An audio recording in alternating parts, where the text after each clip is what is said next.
Can I share this table? 5 small words that changed 3 lives forever. A young woman with one leg steps into a packed cafe, hoping for just a moment of closeness to the family she tragically lost.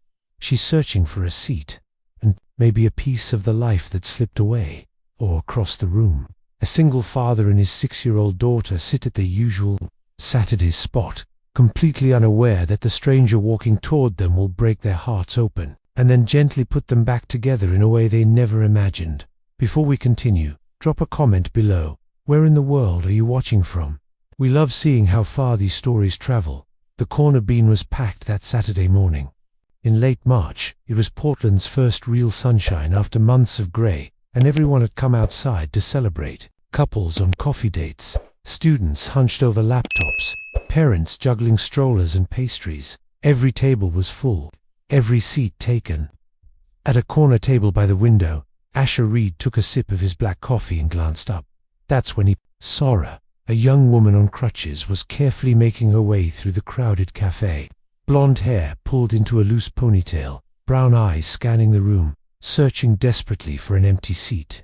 She moved with practiced efficiency, despite the crutches, but what hit Asher hardest was the look on her face, determination, wrapped around something that looked a lot like panic.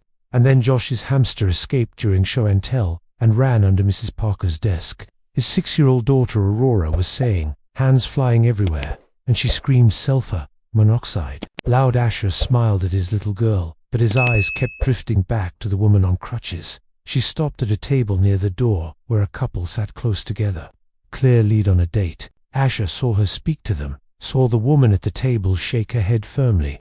The girl on crutches nodded, apologized, and moved on to another table, where a man sat alone behind a fortress of papers and laptops. Another refusal. Asher watched her shoulders sag, watched her bite her lower lip like she was fighting back tears. Daddy, are you even listening? Aurora demanded. Of course, sweetie. The hamster escaped. That was like forever ago. Now I'm telling you about, but his attention had already slipped again. The woman on crutches now stood in the middle of the cafe, turning slowly, looking more lost by the second. The expression on her face nearly broke him, like she was about to give up on something that really mattered. For just a moment, their eyes met across the crowded room. In her gaze he saw a raw vulnerability, aching hope, and a deep sadness that seemed to sit in her bones. She took a breath, adjusted her crutches, and started walking straight toward their table. Excuse me, she said softly when she reached them. Her voice was mostly steady, but Asher could hear the emotion trembling underneath. I'm so sorry to bother you. I know this is probably strange, but would you mind if I shared this table with you? The cafe is completely full, and she stopped, her eyes filling with tears. She was clearly trying not to spill. I really need to be here today. It's very important to me. Asher stood up immediately and pulled out the empty chair across from them. Of course. Please, sit. He offered a gentle smile. I'm Asher, and this is my daughter, Aurora. Relief washed over the young woman's face like sunlight breaking through storm clouds. She carefully eased into the chair and leaned her crutches against the wall. Thank you so much. I'm Florence. Her eyes were shiny with unshed tears as she added quietly, I asked at a couple of other tables first, but they said they wanted privacy. I was starting to think I'd have to leave, and I really couldn't bear to leave without being here for a while. We're happy to share, Asher said warmly. This place gets wild as soon as the sun comes out. Aurora, never shy, leaned forward with bright curiosity. We come here every Saturday, she announced. It's our special tradition. I always get hot chocolate with extra whipped cream, and Daddy gets boring black coffee. She wrinkled her nose dramatically at his mug. Do you like hot chocolate? Florence smiled, and even though sadness clung to her, the smile reached her eyes. I love hot chocolate, she said. That actually sounds perfect for today. A server arrived and Florence ordered coffee and a croissant. As soon as the server left, Aurora launched full speed into conversation like only a 6-year-old can. I'm in 1st grade, and my teacher is Mrs. Parker, and we have a hamster in our classroom named Nibbles because he's orange and fluffy. Do you have any pets? Not right now, Florence said, curling her hands around her cup like she was trying to absorb its warmth. But I used to have a cat named Luna. She was gray with little white paws. That's such a pretty name, Aurora beamed. Luna means moon in Spanish. My friend Sophia told me. Her family speaks Spanish. Florence's smile grew a little stronger. It does. That's exactly why I named her that. Asher found himself relaxing as they talked. There was something about Florence. Despite the heaviness around her, she listened to Aurora like what she was saying mattered. She asked follow-up questions about school, about Nibbles, the hamster, about Aurora's best friend. She laughed in all the right places, gasped in all the dramatic ones. After about 15 minutes, Florence gently set down her coffee cup. She looked at both of them with a strange mixture of gratitude and deep, deep hurt. "I want to tell you something," she said quietly. "The reason I needed to be here today." She took a breath. "It's because today is my birthday. I'm 23. Aurora's eyes flew wide. "It's your birthday." Before anyone could say another word, Aurora burst into song at full volume. "Happy birthday to you. Happy birthday to you. Happy birthday, dear Florence. Happy birthday to you." Asher immediately joined in, his deeper voice wrapping around Aurora's enthusiastic, slightly off-key singing. A woman at the next table smiled and chimed in for the last line. An older couple across the café added their voices to Dot. By the time the song ended, tears were rolling down Florence's cheeks, but she was smiling through them. Asher saw something shift in her expression. Like a crack forming in armor she'd been holding onto for a long, long time. That was. She wiped at her eyes with trembling fingers.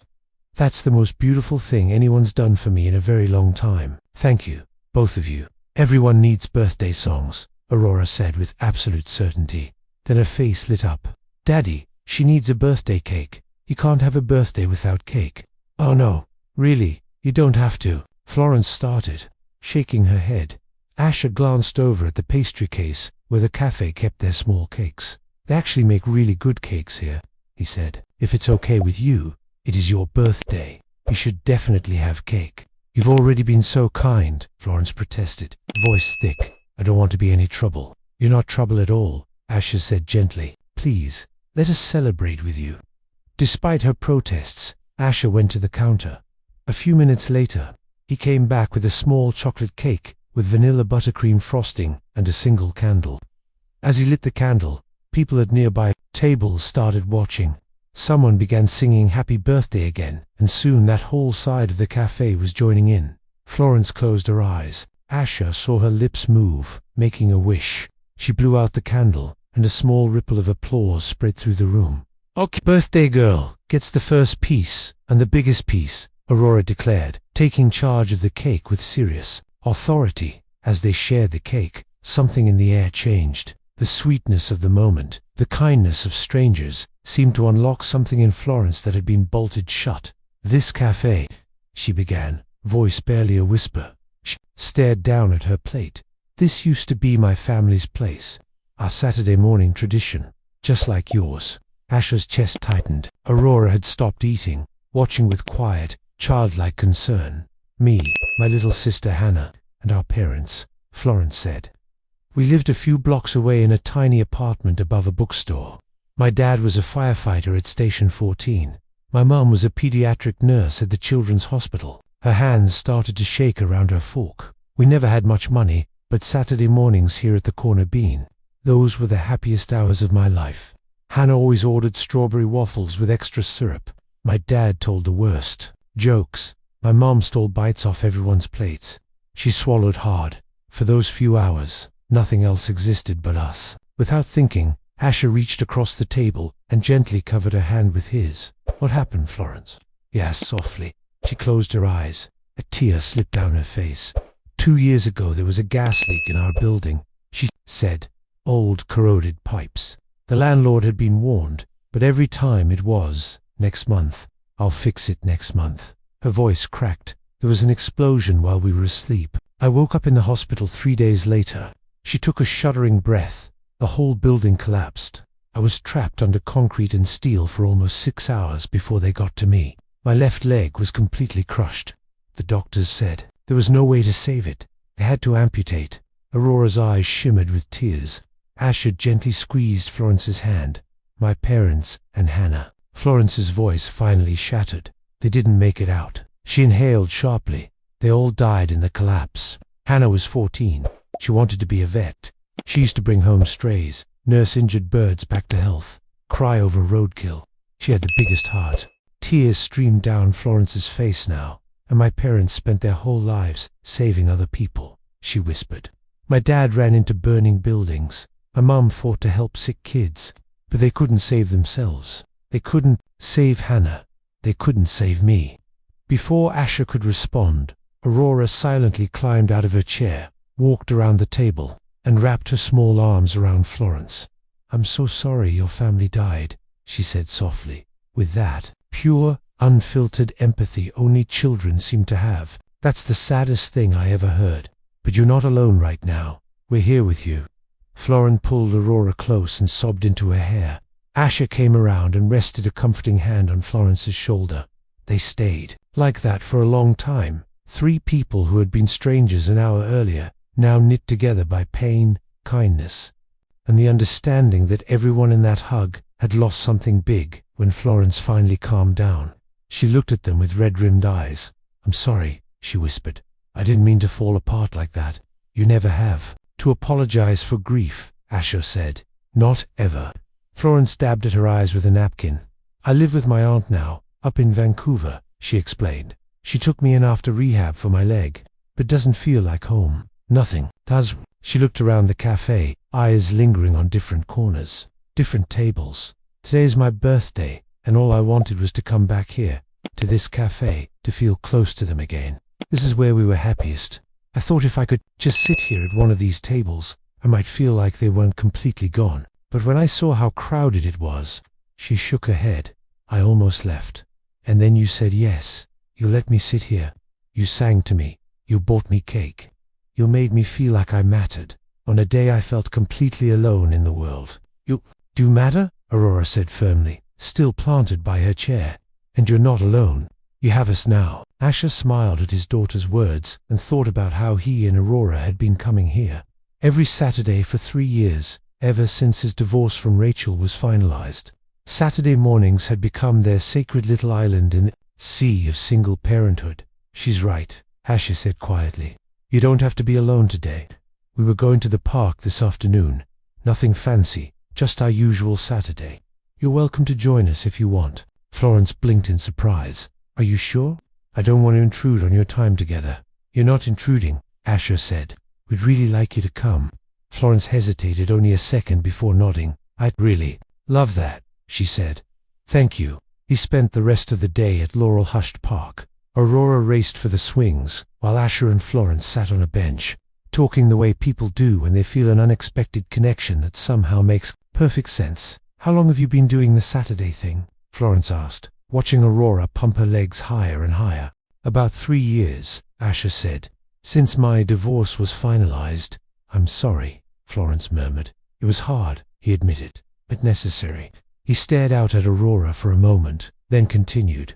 Rachel and I got married young, 22, right out of college. She's this free-spirited artist, spontaneous, adventurous. I'm not that. I liked routines, quiet mornings, stability.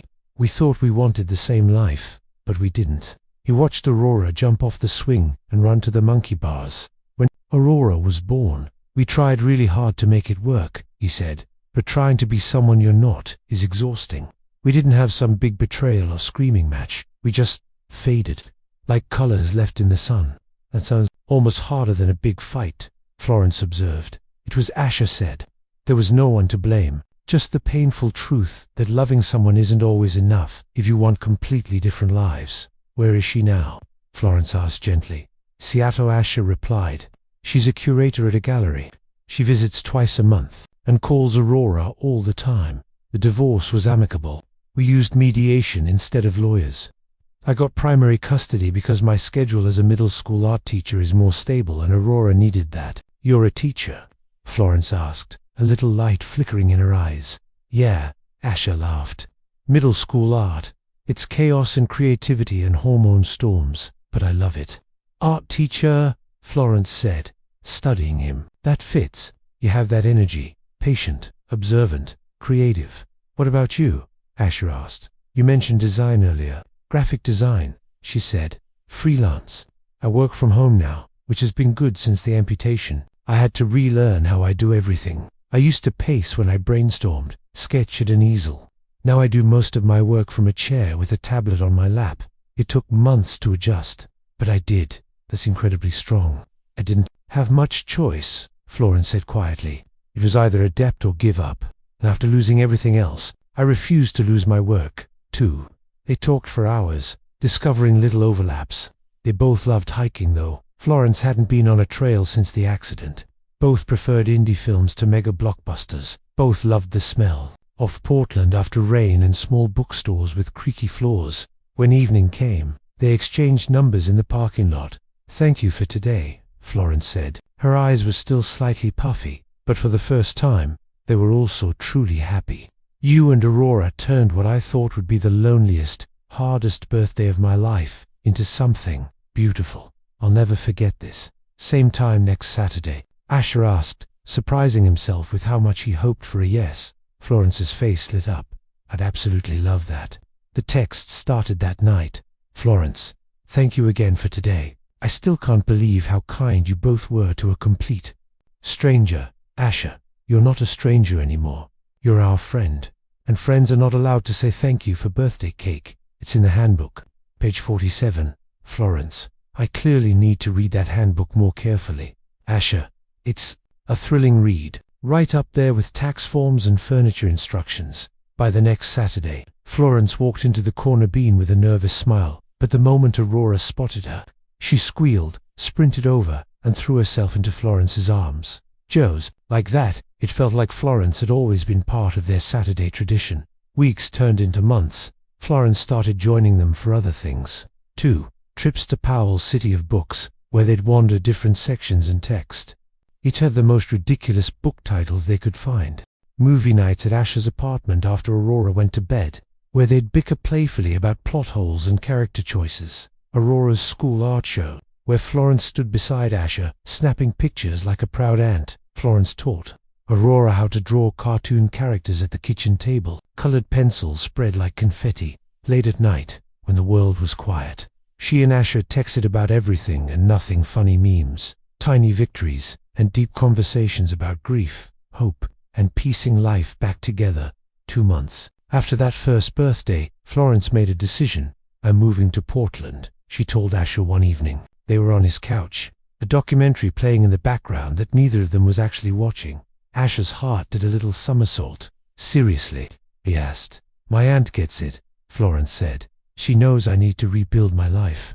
Living far from the only place that ever felt like home doesn't make sense. There's a studio apartment 3 blocks from here. I applied, and I got it." "That's amazing," Asher said, trying to sound casual even though his heart was racing. "I'll help you move. You don't have to, I want to." On moving day, Asher recruited a few teacher friends. They hauled boxes up 3 flights of stairs, assembled IKEA furniture without killing each other, and hung pictures. Florence ordered pizza for everyone. By the end of the day, her studio actually felt like a home. 3 months into their friendship, Florence was woven into their life. She knew Aurora hated broccoli, but weirdly loved Brussels sprouts. She knew Asher graded papers best with soft instrumental jazz playing. She knew both their coffee orders by heart. Most of all, she had quietly become the first person Asher wanted to text when anything happened funny, frustrating, or amazing. Her laugh could shift the tone of his entire day. And one afternoon in June, sitting with her in a different coffee shop, Asher realized his feelings had changed. Florence was laughing at some ridiculous story from a meeting with a design client. She threw her head back and the light caught in her hair, and Asher's heart gave that no familiar little flip. He was falling in love with her. Maybe he had been for a while, but he kept it to himself. She'd been through so much trauma. She was 9 years younger. He had a daughter to think about. What if he misread everything and scared her away? What if confessing ruined the best friendship he'd had in years? So he stayed quiet, cherished what they had, secretly wished for more. 4 months after their first meeting, everything changed. It was a Tuesday evening in early August. Asher was at the kitchen table grading art projects while Aurora colored beside him. His phone rang. The name on the screen made his stomach clench. "Rachel, hey," he answered. "Everything okay?" "Yes," she said, sounding more energized than he'd heard her in a long time. "Actually, I'm calling with great news." She took a breath. "Got a job offer at the Portland Art Museum. curatorial role, with a clear path to senior curator. It's exactly what I've been working toward. And it means I'd be moving back to Portland. Asher's fingers tightened around the phone. You're moving back here? Yes, Rachel said. I've been thinking about it for a while, even before this job. I've regretted not being more present in Aurora's life. Seeing her twice a month isn't enough. I want to be a real mum, not just a visitor. This job makes that possible. That's really good, Asher said honestly. Aurora would love to see you more. There's something else, Rachel added, her voice softening. I've been doing a lot of therapy, a lot of reflection. I've been thinking about us. About our marriage. Asher's stomach dropped. Rachel, just hear me out, she said quickly. We were so young. We let stress and our differences pull us apart. Maybe we gave up too quickly. Maybe with time and growth, we could try again. Not right away, but eventually. She paused. Think about it, Asher. A real family for Aurora. Both her parents, together. Stability. Love. It's worth considering. For her sake, if nothing else.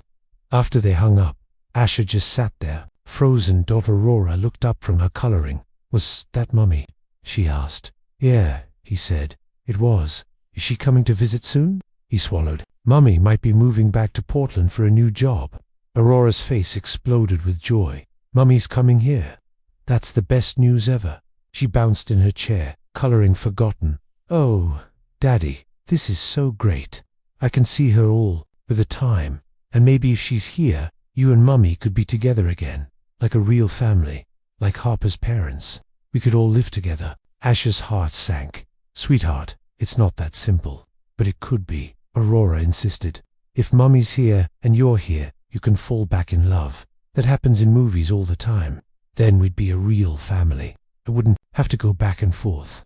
We could have dinner together every night.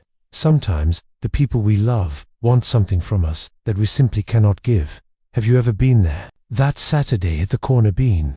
Florence knew something was wrong as soon as she saw Asher. He was quiet, distracted, staring into his coffee like it might give him answers. Hey, she said gently. Once Aurora skipped off to stare at the pastry case. He seemed like you were a million miles away. What's going on? Asher sighed and rubbed his face. Rachel called, he said. She got a job offer here. She's moving back. Oh, Florence said. Something flickered across her face too quick for Asher to read. That's good, right? Aurora will get to see her more. Yeah, it'll be good for Aurora, he said. Is there something else? Florence asked carefully. Asher hesitated. How could he tell her that Rachel had brought up trying again? That his ex-wife had suggested maybe they could get back together? That he didn't even know how to process it? Just a lot of changes, he finally said. A lot to figure out. What he didn't know was that later, while he stepped outside to take a call from his sister, Aurora had told Florence everything. Guess what, Miss Florence? Aurora said, practically vibrating with excitement. My mummy is moving back, and I told Daddy that maybe they can fall back in love, and we can all be a family together. Isn't that the best idea ever? Then I'd have both my parents in the same house. Florence felt something crack wide open inside her chest. That would be really wonderful for you, she managed, forcing a smile. I really hope things work out in the best way for you, Aurora. I pray about it every night, Aurora said earnestly. I want my mummy and Daddy together again. That night, Florence lay awake in her small studio, listening to the rain on the window. Of course Asher would want his family back together. Of course he'd want to give Aurora the thing she wanted most. What could Florence ever offer that would compare to that? She was just the girl who'd stumbled into their lives by accident. Broken, one-legged, orphaned. She had no right to stand between a little girl and the possibility of an intact family.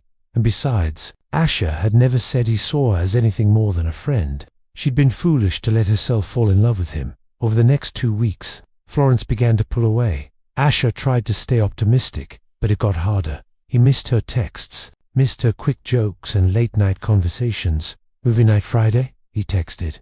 Can't. Sorry. Big client deadline, she replied. Saturday, coffee. Not feeling great. Rain check. Next Saturday.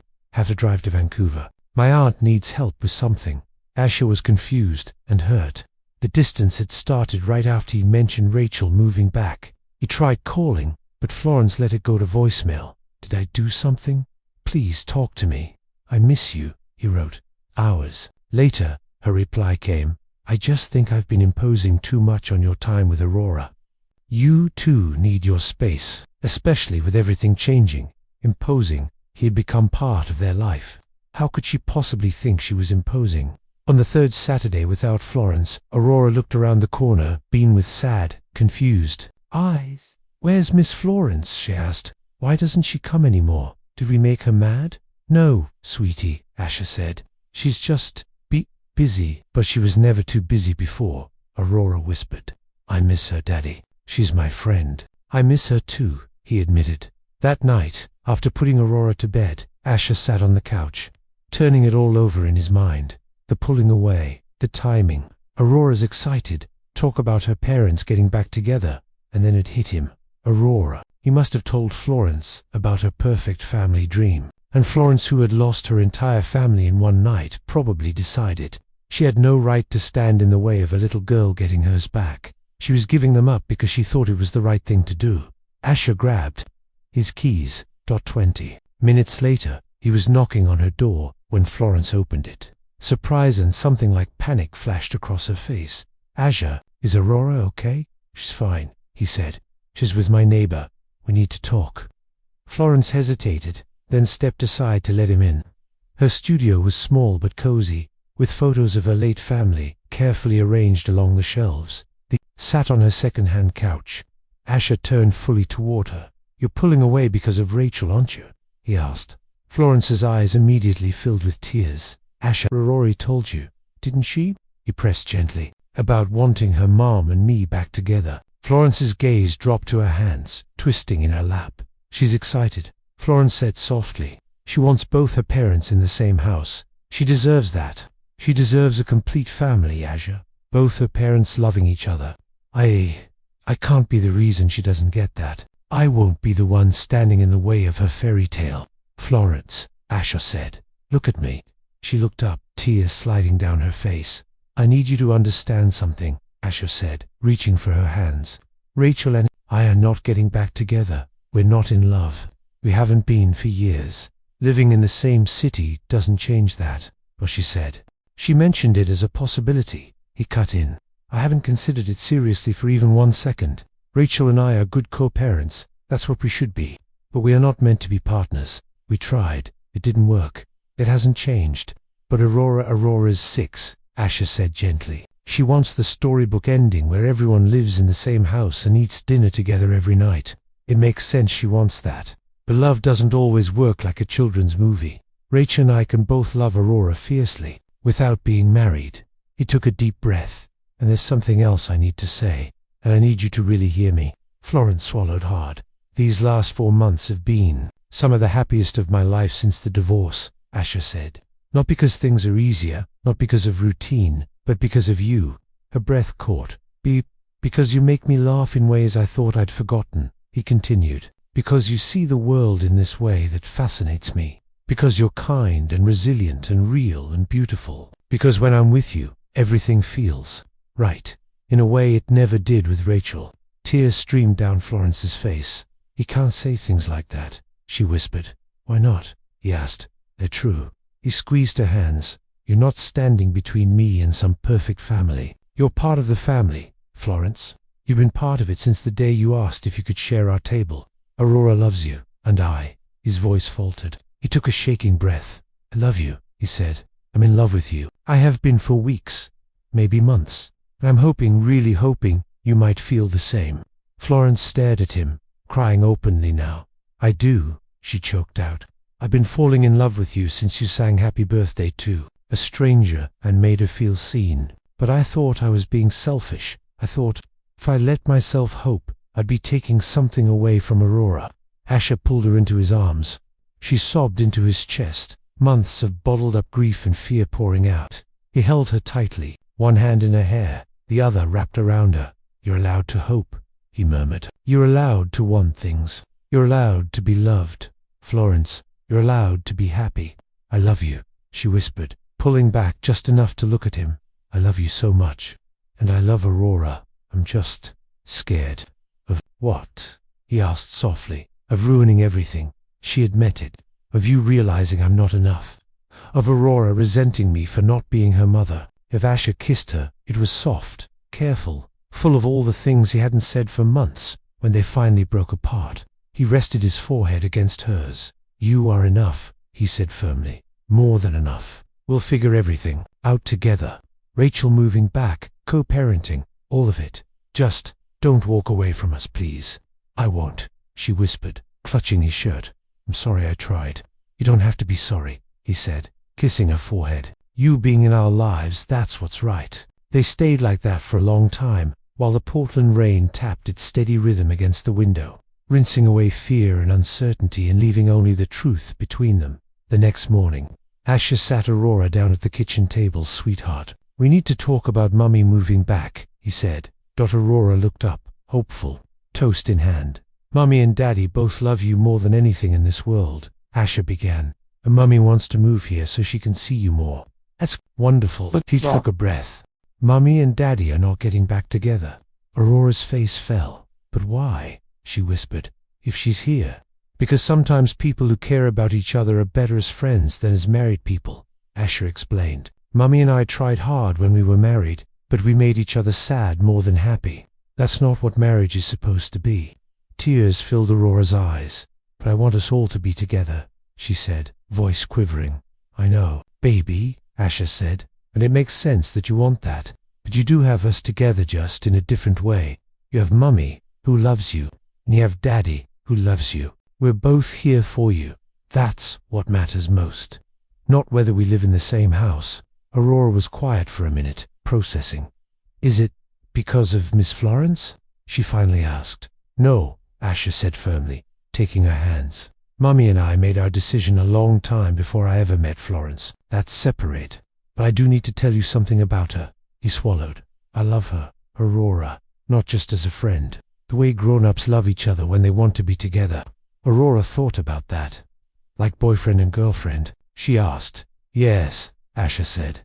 "Like that." Aurora was quiet again, her 6-year-old brain working overtime. Then she said, softly, "I like Miss Florence. She's really nice. And you smile a lot when she's around. You laugh more." Tears pricked his eyes. "I do smile more when she's around," he admitted. "Can she still come to Saturday?" "Coffee with us?" Aurora asked. "Always," Asher said. "Always," Asher said. "Always." Aurora nodded slowly, then climbed into his lap and hugged him. "I still wish you and Mummy could be together," she said honestly. "But if you're happy with Miss Florence, I guess that's okay too." "Thank you for understanding," he whispered into her hair. 6 weeks later, Rachel moved back to Portland. She and Asher met at a café to work out a new custody schedule. Aurora would stay with Rachel every other weekend and one weeknight for dinner. It took a little time to adjust, but it worked. The first time Rachel came to pick Aurora up from Asher's apartment, she met Florence after Aurora ran to pack her overnight bag. The two women ended up standing in the doorway together, unsure what to say, so Rachel said after a moment, "You're Florence." "I am," Florence said, heart pounding. "And I just want to say I'm not trying to replace you. You're Aurora's mom." "I would never, I know," Rachel said, surprising her. And then Rachel smiled, really smiled. "Aurora talks about you all the time," she said. "Miss Florence taught me this. Miss Florence said that it's obvious she loves you, and it's obvious you make Asher happy in ways I never did." She glanced past Florence toward the hallway where Asher was helping Aurora zip her bag.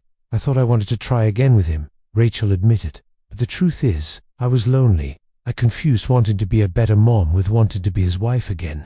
Those are two different things." She looked back at Florence. "I'm actually glad he found you," Rachel said. "Take care of them. They're both pretty special." Tears filled Florence's eyes. "Thank you," she whispered. "That means more than you know." "Take good care of my girl," Rachel added softly. "Not just Asher, Aurora." "I will," Florence said. "With everything I've got." Over time, the two women built a respectful, surprisingly warm relationship based on one shared priority, Aurora's happiness. There were awkward holidays and school events, but they handled them with maturity and grace, always putting Aurora first. 8 months after Florence first asked, "Can I share this table?" another Saturday morning changed everything. At their usual spot in the corner bean, Asher went down on one knee, while Aurora stood beside him in her best dress, holding a small velvet box. The whole cafe went silent as Asher took Florence's hand. "Florence Millar, the day you sat with us, you changed our lives. You brought laughter, kindness, and love into our world. Will you marry us? Will you become part of our family?" Florence burst into happy tears and said yes. Aurora proudly opened the box to reveal the ring, and the cafe erupted into applause. Someone even toasted to the family that started at table 7. 6 months later, Asher and Florence were married right there in the cafe where it all began. Simple flowers, warm lights, Aurora twirling as the flower girl. It was perfect. Rachel attended to, smiling alongside her new partner, genuinely happy for them. In their vows, Asher promised to always make room for Florence at his table and in his heart. Florence promised to love both Asher and Aurora with everything she had, and never forget that the best things sometimes begin with one simple question: "Can I share this table?" Their guests laughed, cried, and even sang a playful happy wedding day to you. They cut a chocolate cake, just like the one from Florence's birthday, and danced between the tables, grateful for how far they had come. Watching them, Aurora whispered to her mom, "Sometimes fairy tales are real, they just don't look like the ones in books." And she was right. Their story began with a shared table, a slice of cake, and a single act of kindness that changed 3 lives forever.